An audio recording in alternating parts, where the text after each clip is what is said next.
Dahil bumubulwak ng tubig sa kanyang radiator, ibababa natin ang kanyang cylinder head. Dahil dito sa cylinder head ang may sira. Ang pinagmulan ng sira nito, ang kanyang hose sa bypass. Ito yung pinaka bypass hose niya, nabutas po ito. Kaya naubos ang tubig sa kanyang radiator. Dahil po naubos yung tubig sa radiator, namatay po ang kanyang makina habang tumatakbo. Dahil sa sobrang overheat. At sinalina nila ng tubig, yun, bumubulwak na po ang tubig sa radiator. Ibig sabihin dito mga boss, ang kanyang cylinder head gasket sumingaw. Kaya ang gagawin natin dito, alamin natin kung anong sira sa makina na to. At ito na nga mga boss, tinanggal na natin ang cylinder head nya. Itong kulay itim na yan, palatandaan niya na ang cylinder head gasket nya sumingaw na. Kaya bumubulwak na yung tubig sa kanyang radiator.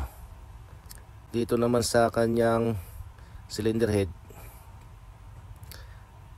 hindi naman siya sunog na sunog. Maaari po ito, baka bingkong po ito, kaya sumingaw din yung cylinder head gasket nya. Ang gagawin natin dito, i-re-replace natin para yung cylinder head gasket, pag kinabit, lalapat siya ng husto. So itong engine valve, alisin natin to dahil nakausli yung ibabaw. Hindi pwede i-replace dahil tatamaan siya ng pang-replace natin. Manumanuhin lang natin to pag re-replace. At ito naman kanyang cylinder head gasket, ito nga sunog na sunog. Kaya isa sa dahilan to kung bakit bumubulwak ang tubig sa radiator, dahil nga singaw na po ang cylinder head gasket. Uunahin muna natin ito mga boss, ang kanyang cylinder head na i-replace. Gagamit po tayo ng liha na dinikit lang po sa salamin, para po pag ni-replace natin to, pantay na pantay yung lapat nya. Dito sa cylinder head mga boss, hindi naman, wala naman siyang bakat na sunog, pero sisiguraduhin po natin baka bingkong ito dahil nga po nag-overheat, sobrang overheat ang makina nito. Kaya dito mga boss, malalaman natin kung pantay ba ito o may bingkong sa pagliliha natin. Ngayon dito natin malalaman kung may bingkong itong cylinder head. Dahil ito mga boss, kailangan po natin siguraduhin na pantay ito bago natin kabitan ng cylinder head gasket.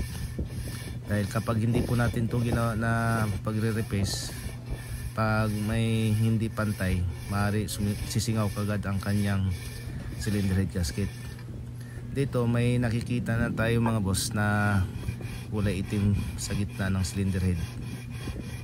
Dito, ibig sabihin hindi po siya pantay. Itong kulay itim na yan mga boss, ibig sabihin malalim yan parte na yan. Hindi po tinamaan ng liha, ibig sabihin hindi po pantay ito. Dahil ito mga boss, marami na po tayo nabawas dito na sa pagre-replace natin, pero may natitira pa rin na kulay itim. Kailangan yan mga boss, mawala yung kulay itim na yan. Kailangan talaga natin to tiyagain sa paglilihan ito mga boss. Kailangan talaga yung itim dito sa gitna na yan, kaya dapat talaga mawala para pumantay. So ito na nga mga boss, okay na itong ginawa natin. Ayos na po ito. Pwede na to ikabit sa makina. Isusunod natin tong engine block nya, kasi hindi po natin alam na baka hindi pantay ang lapat nito sa dito. Ngayon, lilihain pa rin natin ito mga boss para makasigurado tayo yung pinaglalapatan ng cylinder gasket pantay din. So yun, ang ginawa ko lang dito mga boss, lahat ng daanan ng langis pababa, nilagyan ko ng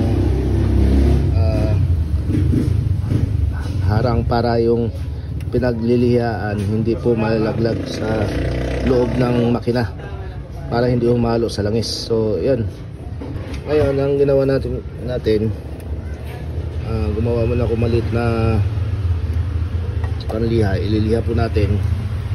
Malalaman po natin ngayon kung pantay. So yan, susubukan natin ito mga boss. Igagano lang natin.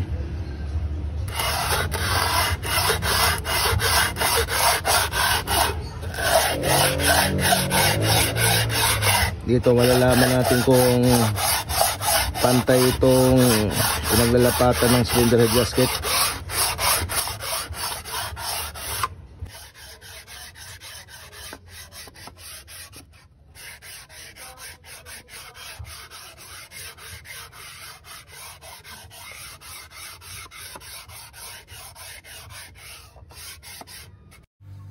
So ayan mga boss, natapos nga natin niliha. Dito sa paikot po sa pagitan ng liner, pantay po siya, hindi po siya wala po siyang nakalubog. Ibig sabihin ito mga boss, itong block nito maayos, wala siyang bingkong. At ito po yung kanyang cylinder head gasket. Ito mga boss, ang cylinder head gasket na ikakabit natin, lata na ito at makapal.